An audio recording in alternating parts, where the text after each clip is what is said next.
Hey guys, Rusky here with another video. Today we're just gonna explore some top reasons why Gen 6 or the Kalos region is underrated. This video was inspired by a commenter from the previous video, Alfazio. I hope I'm pronouncing that right, I'm sorry if I mispronounced it. But as always, through a disclaimer, this is all just my opinion and you may not agree with some or all the points I make. And before we start, don't forget to hit that subscribe button and leave a like or dislike and comment any future top 5s you want to see. Now let's get right into this top 5. Taking the 5th spot was the introduction of a brand new type known as the Fairy type. Honestly, back in 2013 when I first encountered this edition, I wasn't too thrilled and I found it a bit bothersome. It was especially frustrating to see a Jigglypuff now having a strong advantage over my Hydreigon by 4 times. Like, that made no sense to me. But however, as time went on and I matured, I came to understand the significance of the Fairy type. It wasn't just the balancing of the dominant Dragon type in the previous 5 generations, but it was also shining a spotlight on other types that needed the attention. These new types brought significant improvements to Steel and Poison types, making them more interesting and useful in battle.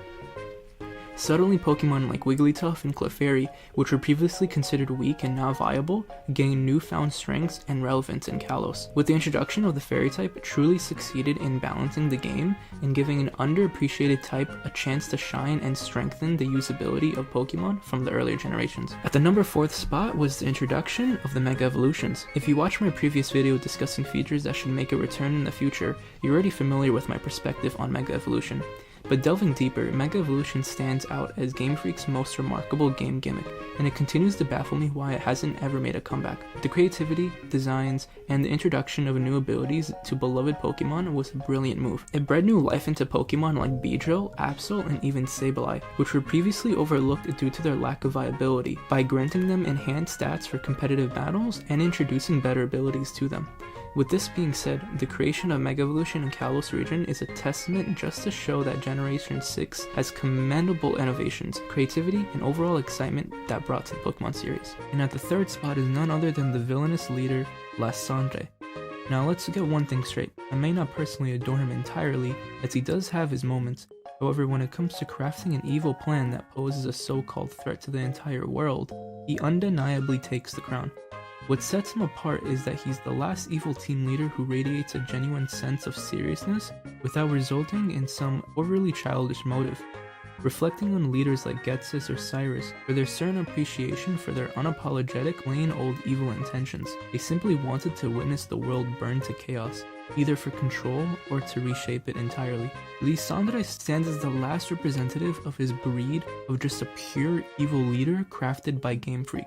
In my book, there's a certain level of respect to that distinctive quality. And just name me a leader from any future generations that had a plan to use an ultimate weapon, a powerful device to wipe out most of humanity, because according to him, reducing the population to a more sustainable level will lead to a beautiful world. He believed that wiping out a significant portion of the population would prevent an overconsumption and ensure a brighter future for the remaining people and Pokemon. If that doesn't sound crazy evil but an edgy way of getting people excited, then you're probably just, normal? But also, just putting this out there, Game Freak should really sue Marvel, as they fully just cheesed and stole this idea and gave it to Thanos. And at our 2nd spot is the shift to 3D graphics and the introduction of enhanced movements in Kalos. This marked a huge transformation as Kalos became the first Pokemon game from a whole 2-decade-long tradition of 2D to be finally 3D. This transformation was nothing short of amazing, and it stands out as one of the most impactful changes that Pokemon has ever gone through. The visual appeal of the game skyrocketed both outside and inside Pokemon battles, which the 3D models for each Pokemon were added, which created a whole new level of charm, and it successfully diverted our attention from some of the less favorable aspects of Kalos. I fell in love with the visuals, making the game a treat for my eyes, while playing X and Y. On top of that, Kalos' movement was phenomenal, as it finally broke free from the chains of a left-right movement system. The introduction of the enhanced movements, including the ability to finally travel diagonally, had opened up many new possibilities and freedoms that were previously unimaginable. This change not only had a ton of innovation, but it also increased just the overall gaming experience, making Kalos a standout generation in the Pokemon franchise. Before we move on to the number 1 spot, we have some honorable mentions that I feel was worth mentioning.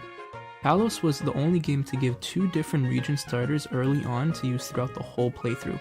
Many other games like Heart Gold and Soul Silver gave out other starters, but it was only through the post-game. Another honorable mention goes to the introduction of Wonder Trading, which is a great game mechanic that is still widely regarded as one of the best and better features. And lastly, a rework on how the XP share, which didn't make the list because reasons which we'll touch on later in the video. So taking our number 1 spot is none other than the Pokemon introduced in Kalos generation, including the sensational Mega Evolutions and just design overall. Kalos gifted us with a collection of Pokemon that had exceptional designs. From just the beginning, we had Greninja as one of the better looking starters and also one of the best looking fossil Pokemon, Tyranitar.